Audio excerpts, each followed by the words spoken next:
The United States of America is mourning the loss of Jimmy Carter, the longest lived U.S. president in American history, who died at his Georgia home on Sunday at the age of 100.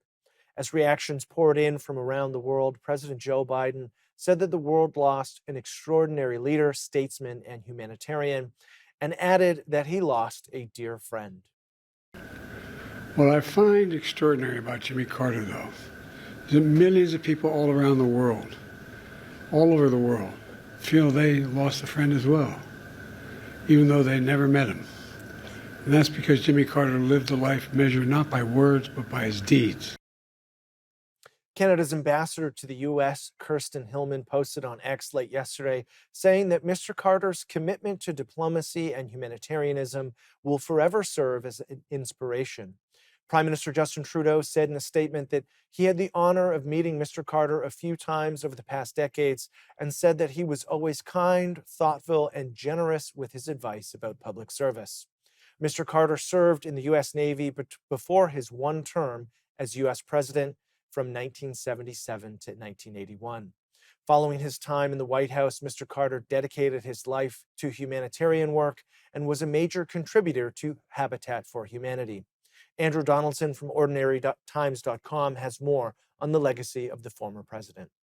Jimmy Carter is an absolutely fascinating part of the American history and American political history. You're talking about a lifespan that went from the Great Depression to COVID and the post-COVID era we're currently in. That's a lot of history, and he was in an important part of it. Now, some of the hagiography around Jimmy Carter, although he was obviously a very nice guy in person, is a little misleading. His first campaign as Georgia governor got very ugly, but he did pivot. And in a time that was very divisive, he was a Southern governor who got on the right side of things like civil rights. Now, as president, of course, there's going to be a lot of controversy to his legacy. He was a one-term president. A lot of bad stuff happened economically and foreign policy-wise.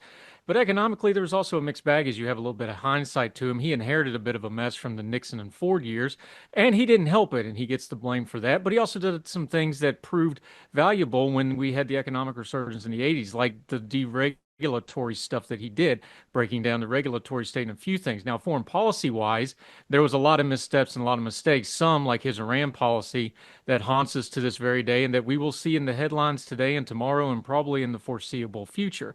But his post-presidency is what really cements his legacy, the way he carried himself, his humanitarian work. He did have controversial opinions on things like foreign policy, especially things like Israel and Palestine.